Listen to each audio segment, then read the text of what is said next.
마태복음 10장 34에서 11장 15절 말씀입니다. 내가 세상에 화평을 주러 온 줄로 생각하지 말라. 화평이 아니요 검을 주러 왔노라. 내가 온 것은 사람이 그 아버지와 딸이 어머니와 며느리가 시어머니와 불화하게 하려 함이니 사람의 원수가 자기 집안 식구리라. 아버지나 어머니를 나보다 더 사랑하는 자는 내게 합당하지 아니하고 아들이나 딸을 나보다 더 사랑하는 자도 내게 합당하지 아니하며 또 자기 십자가를 지고 나를 따르지 않는 자도 내게 합당하지 아니하니라. 자기 목숨을 얻는 자는 잃을 것이요 나를 위하여 자기 목숨을 잃는 자는 얻으리라. 사랑하는 형제 여러분, 5월 28일 토요일 새벽 묵상에 오신 것을 환영합니다. 10장은 예수님께서 12제자를 택하여 세우신 후에 단기 전도 훈련을 보내시기 위하여 교훈하시는 중인데요. 15절까지는 전도의 내용, 방법, 전도자의 마인드를 가르치시고요. 23절까지는 전도자가 박해를 당할 때에 지혜와 순결로 행할 것과 성령이 생각나게 하시는 대로 말하고 박해를 당했을 때 그 동네를 피하라 하셨고요. 33절까지는 두려움 없는 전도를 해야 할 이유를 가르치십니다. 그 이유는 몸과 영혼을 지옥에 멸하시는 분이 우리의 구원주 하나님이시기 때문에 하나님 아닌 다른 것을 두려워할 필요가 없는 것이죠. 예수 그리스도를 시인함으로써 나의 구원을 시인받는 것이기 때문에 두려움 없는 전도로서 그리스도의 백성인 것을 증명해야 하겠습니다. 오늘 34절부터는 십자가 정신을 강조하시고 제자의 권세를 보장하십니다. 33절까지 박해와 두려움 없는 전도를 말씀하신 예수님은 이제 더욱 강도를 높여서 십자가를 지라고 하십니다. 어떤 십자가냐 하면 자기 집안 식구와 불화할지라도 주 예수님을 버리지 않는 결단이 있어야 합니다. 그런 의미에서 검을 주러 왔노라 34절에 검을 주러 왔노라고 하십니다. 예수 제자의 검은 진리 싸움을 싸우라는 뜻입니다. 예수 제자들은 진리의 싸움에서 승리로 넘어서야만 구원의 복음이 승리하여 진정한 평화가 이루어지는 것이지 진리의 싸움을 회피하고도 하나님 나라가 건국되는 일은 없습니다. 진리의 싸움에서 패배하고도 하나님 나라가 건국되는 일은 없습니다. 가족도 생명도 다 진리 싸움보다 중요하지 않죠. 그래서 진리 싸움에서 이겨야 그래서 가족도 생명도 다 희생할 각오를 할 정도로 진리의 예수님을 사랑하는 동기가 뜨거워야만 따를 수 있는 길이 바로 예수 제자의 길입니다. 예수님께서는 아버지나 어머니 또는 아들이나 딸을 나보다 더 사랑하는 자도 내게 합당하지 않다라고 말씀을 하셨는데 이 진리 싸움을 우리는 아버지나 어머니, 딸이나 아들 그리고 그 진리 싸움을 걸어오는 그 대상을 아주 뜨겁게 사랑함으로써 진리 싸움에서 이겨야 하는 것이죠. 예수 제자들은 진리 싸움에서 승리로 넘어서야만 구원의 복음이 승리하여서 진정한 평화가 이루어집니다. 37절에 나보다 더라는 것은 가족에 대한 사랑을 부인하는 것이 아니라 그리스도에 대한 사랑이 제자에게는 최우선적이어야 한다 이 뜻입니다. 38절 자기 십자가를 지라고 하셨는데 고난을 각오하는 수준을 넘어서 이제 철저한 자기 부인을 요구하십니다. 예수님의 십자가가 자기 백성을 위한 대속이었듯이 제자들의 자기 십자가도 타인을 위한 고난을 받아들이는 것입니다. 그리고 자기의 가치관을 버리고 예수님의 가치관으로 바뀌어야 되는 것입니다. 그래서 철저한 자기 부인이 필요하죠. 자기 십자가로서 타인을 위한 고난을 받아들인다고 했는데요. 그 타인들은 자기 십자가로서 구원해내는 사람들인 것입니다. 그렇다면 이렇게 십자가를 지는 제자들에게 예수님이 보장하시는 것이 있을 텐데요. 그것이 무엇일까요? 건국하는 왕이 건국 공신들에게 보장해주는 것이 있듯이 예수님도 그런 것이 있으십니다. 그것은 바로 예수 제자를 예수님과 동일시하여서 예수 영접과 제자 영접을 동급으로 보상을 주신다는 사실입니다. 40절 너희를 영접하는 자는 나를 영접하는 것이요 나를 영접하는 자는 나를 보내신 이를 영접하는 것이니라.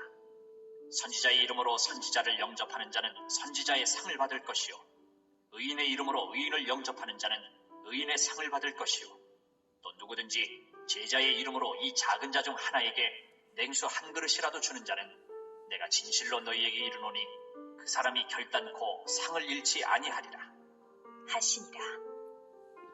네, 이 말씀을 간단히 도식화하면 이렇습니다. 제자 영접이 예수님 영접이고 예수님 영접이 하나님 영접입니다. 제자 영접이 예수 영접도 되고 하나님 영접도 되는 이유는 말씀 영접이기 때문입니다. 제자랍시고 말씀을 가르치지는 않으면서 자기가 영접받기만을 원하는 자가 혹시 있다면 그런 사람은 제자도 아니지만 어쨌든 이 보장에 적용되지는 않겠죠. 예수님의 이 말씀은 제자들더러 말씀을 가르치라는 뜻을 내포하시고 말씀 가르침을 전제로 제자의 가치를 극히 높여주시는 것입니다. 그래서 41절에 선지자의 이름으로나 의인의 이름으로 그들의 상을 받는 것보다도 더 확실한 것이 바로 예수제자 영접과 예수제자 가르침의 실천임을 강조하시기 위한 도입으로서 41절 말씀하시고요. 42절 제자의 이름으로 이 작은 자 중 하나에게 냉수 한 그릇이라도 주는 자는 예수제자에게 가르침받은 대로 극히 작은 실천이라도 하는 것이라면 내가 진실로 상을 주겠다 이 말이죠. 진실로 너희에게 이르노니 그 사람이 결단코 상을 잃지 아니하리라. 내가 상을 주겠다 라고 하신 것입니다. 예수님이 제자들의 실천에 반드시 상 주신다는 것이죠. 그것으로 제자들의 가르침을 받은 실천이 곧 제자 영접이고 예수 영접임을 알게 합니다. 선지자 영접은 선지자의 상을 받는데 제자의 가르침 영접은 예수님의 상을 받으니까요. 예수님은 예수 제자들을 끔찍이도 사랑하십니다. 예수 제자의 권세는 최강이며 무적의 권세를 얻은 자들입니다. 그럴 수밖에 없는 것이 예수님은 재림으로써 천국을 완성하실 것인데 재림 때까지 하나님 나라 공동체의 대가 끊기지 않고 확장을 거듭하는 것은 오직 예수 제자의 제자화 계보를 통해서만 되는 일이기 때문입니다. 예수님은 부활 승천 이후의 신약의 역사 전체를 천국 건설을 예수 제자들에게 맡겨놓으신 것입니다. 그 외에는 없기 때문에 예수 제자를 자기와 동급으로 끌어올려 주신 것입니다. 자격이 동급인 것은 아닙니다. 다만 예수 제자가 말씀을 가르치는 것, 말씀을 가르치는 예수님의 말씀을 가르치는 통로로서 사용하시기 때문에 그 보상을 자기와 동급으로 끌어올려 주신 것입니다. 예수님께서 부활 이후에 마지막으로 남기신 말씀도 예수 제자의 권세를 보장하시는 말씀입니다. 마태복음 28장 18, 19, 20절에 하늘과 땅의 모든 권세를 내게 주셨으니 그러므로 너희는 가서 모든 민족을 제자로 삼아 아버지와 아들과 성령의 이름으로 세례를 베풀고 내가 너희에게 분부한 모든 것을 가르쳐 지키게 하라. 볼지어다 내가 세상 끝날까지 너희와 항상 함께 있으리라 하셨습니다. 예수 제자 여러분, 복음 전도와 제자와의 실천을 하는 자라면 목사가 아니어도 예수 제자입니다. 전도와 제자화로 공동체를 만들어가고 공동체가 공동체를 낳기를 간절히 바라시는 예수님은 공동체의 한 사람 한 사람을 예수 제자로 계속해서 부르시며 전권을 부여하시는 것입니다. 예수 제자가 세워가는 공동체가 바로 천국입니다. 예수님은 왕으로서 천국의 건국을 시작하신 것입니다. 예수님을 알아본 사람들은 예수님의 가치, 천국의 가치에 깜짝 놀라서 자기의 모든 것을 걸고 그 보배, 예수 공동체라는 보배를 삽니다. 가치를 발견하면 예수 제자가 되어서 천국 건국에 도전하지 않을 수가 없습니다. 예수님의 가치를 알아본다면 말입니다.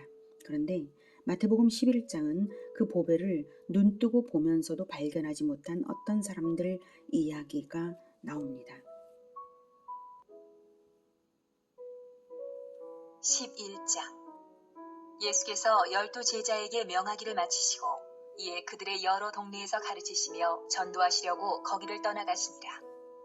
요한이 옥에서 그리스도께서 하신 일을 듣고 제자들을 보내어 예수께 여짜오되 오실 그이가 당신이오니이까 우리가 다른 일을 기다리오리이까?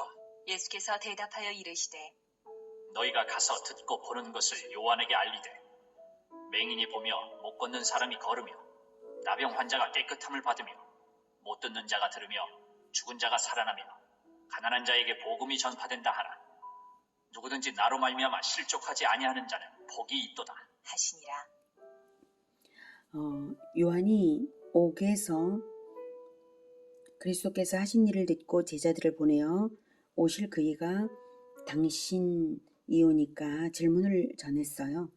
세례 요한이 옥에 수감된 이유는 헤롯 왕의 악행을 지적했기 때문에 받는 박해입니다. 헤롯 왕이 자기 형제의 아내 헤로디아를 빼앗아 아내를 삼았거든요.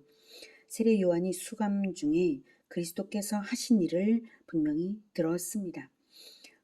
그 일들은 뭐죠? 바로 5절에 나와 있는 거죠. 맹인이 보며 못 걷는 사람이 걸으며 나병 환자가 깨끗함을 받으며 못 듣는 자가 들으며 죽은 자가 살아나며 가난한 자에게 복음이 전파되는 이 일을 세례 요한이 옥에서 들었습니다. 그리스도께서니까 일상 행동이 아닌 그리스도로서 하신 그 일들이죠. 이미 파다하게 소문이 났고 아무도 할 수 없는 일들을 하셨으므로 성경을 알고 있는 사람들은 예수님이 그리스도이신 것을 알 수 있습니다. 그리고 이미 천국의 법 산상수훈을 발표하셨고요. 그래서 그리스도이신 줄을 알아보는 사람들은 그리스도의 나라로 들어옵니다. 예수 공동체로 들어옵니다. 그리스도는 천국의 왕이시고 그리스도의 나라가 힘있게 건국 중인 것입니다. 그런데 세례 요한의 질문이 이상합니다. 3절 오실 그이가 즉 그리스도가 당신이오니까 우리가 다른 일을 기다리오리이까. 이미 그리스도께서 하신 일을 들었으면 알아들어서 질문이 필요 없을 것 같은데 이렇게 질문을 하는 데에는 요한이 오해를 했고 믿음이 흔들렸다는 것입니다. 먼저 오실 그이는 메시아 즉 그리스도를 말하고요. 이미 구약성경의 빈번한 언급으로 메시아의 오심이 예언되었습니다. 직접적으로는 구약성경 전체가 메시아에 오실 것을 예언한 것이지만 직접적으로는 창세기 49장 10절, 시편 40편 7절, 시편 118편 26절, 이사야 9장 1에서 6절, 이사야 11장 1에서 5절, 이사야 35장 4절, 다니엘 7장 13절, 다니엘 9장 24에서 27절 등 많은데요. 구약성경 전체의 바탕에 흐르는 것이 오실 그리스도에 대한 것이라고 해도 과언이 아닙니다. 세례 요한은 그리스도를 대중에게 소개하는 사명을 맡은 마지막 선지자입니다. 그래서 오실 그리스도가 어떤 일을 하실 것인지를 미리 대중에게 설교했습니다.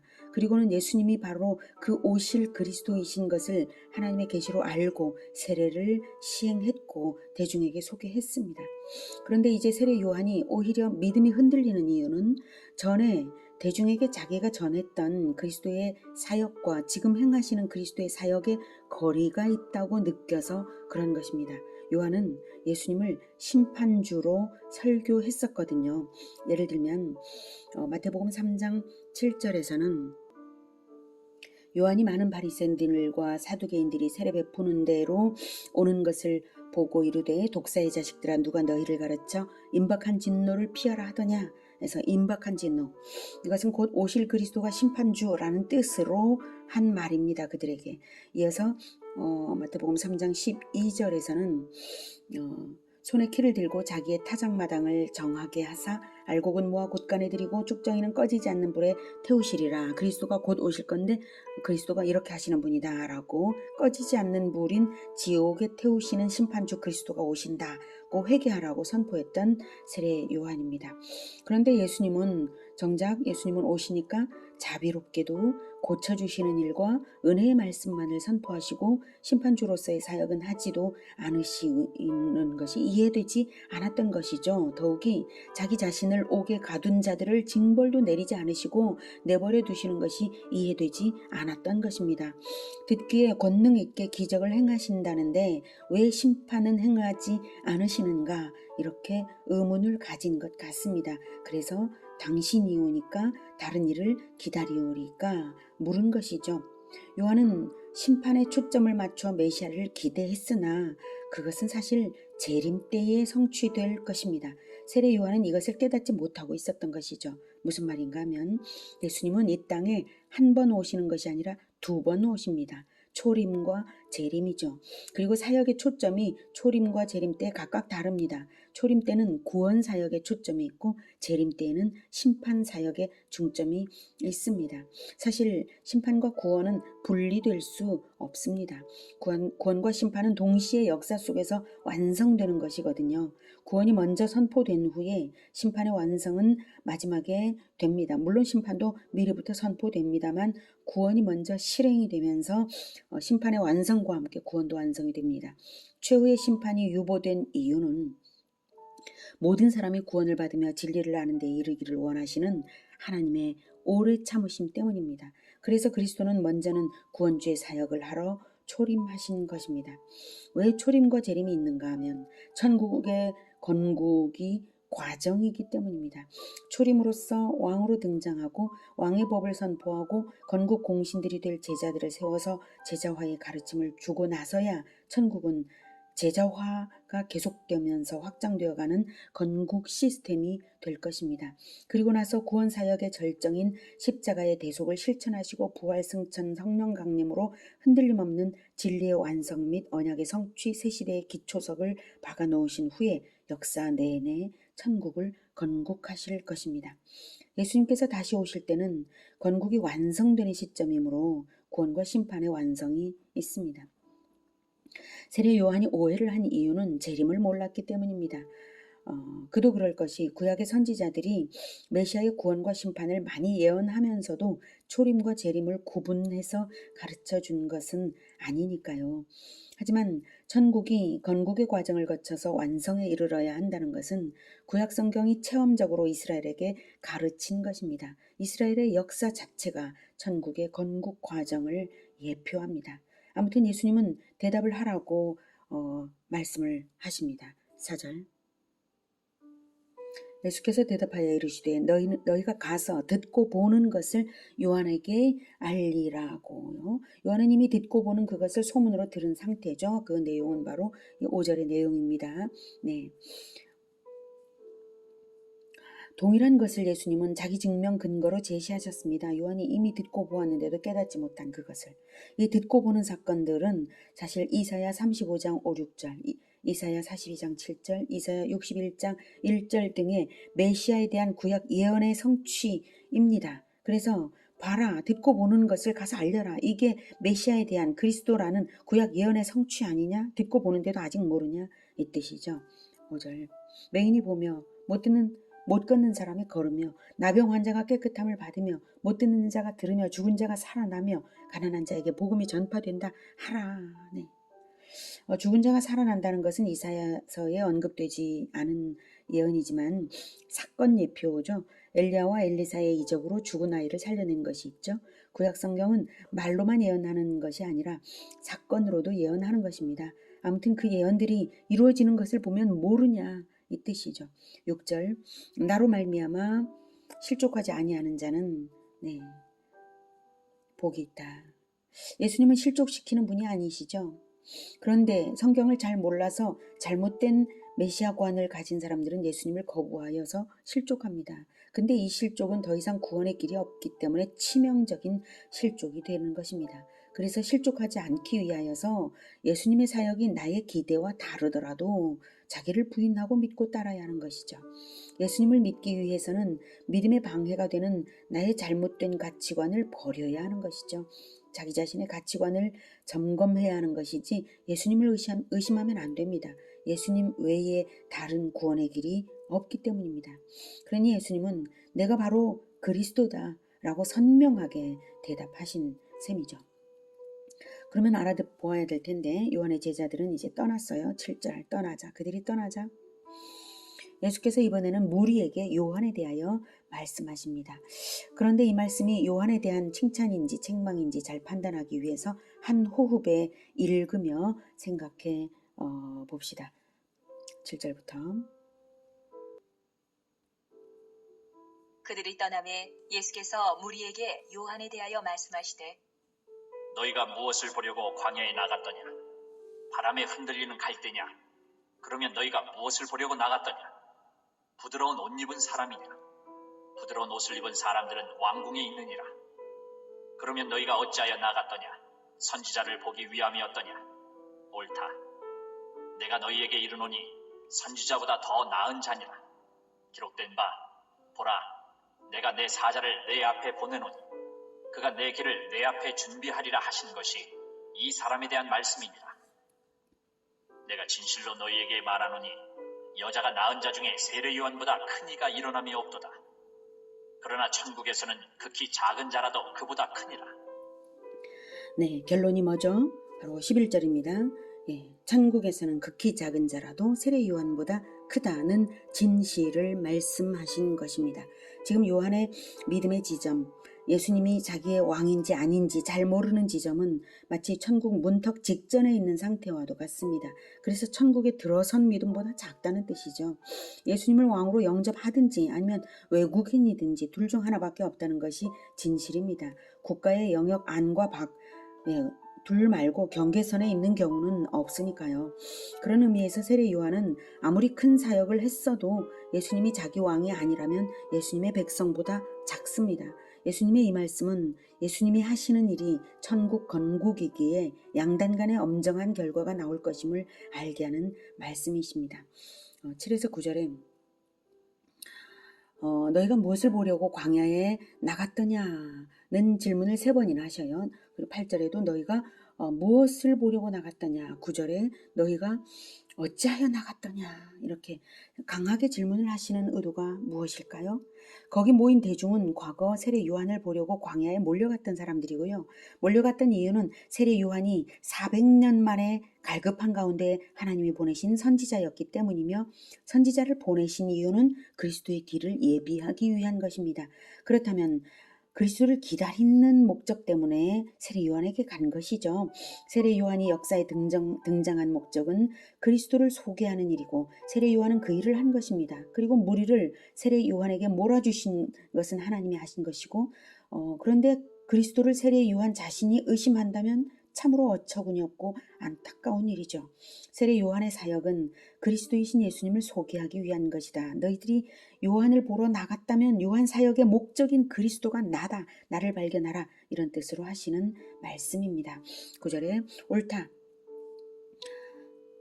내가 너희에게 이르노니 다른 모든 선지자보다 더 나은 자다. 누가? 세례 요한이 다른 모든 선지자보다 더 나은 자다. 즉 세례 요한은 모든 선지자들보다 직접적으로 메시아의 안내자이며 소개자가 되었다는 점에서 다른 선지자들보다 나은 자인데요. 그 근거로 10절 말씀을 하시죠. 네, 성경이 기록한 예언 말라기 3장 1절을 인용하시는 것인데요. 내가 즉 여호와 하나님이입니다. 내가 여호와 하나님이 내 사자를 즉 세례 요한을 내 앞에 그리스도 앞에 보내노니 그가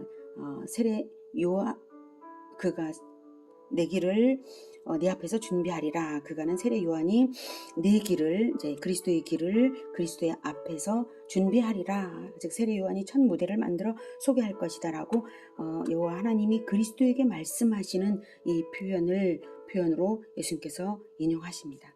그것이 바로 이 사람 즉 세례 요한에 대한 말씀이다. 이런 뜻으로 세례 요한에 대한 예언의 말씀이라고 하십니다. 너희들이 선지자를 보기 위해 광야에 갔었다면 지금 그 선지자의 사역의 목적인 그리스도가 드디어 이렇게 왔잖냐, 그리스도의 때가 시작이 되었잖냐, 내가 왕으로서 천국 건국을 시작하고 있잖냐, 광야까지 찾아 나서는 그 갈망으로 그리스도의 나라를 확장하는 영적 전쟁에 나서라 라고 말씀하시려는 것입니다. 그래서 결론적으로 12절이 가장 중요합니다. 12절 세례 요한의 때부터 지금까지 천국은 침노를 당하나니 침노하는 자는 빼앗느니라.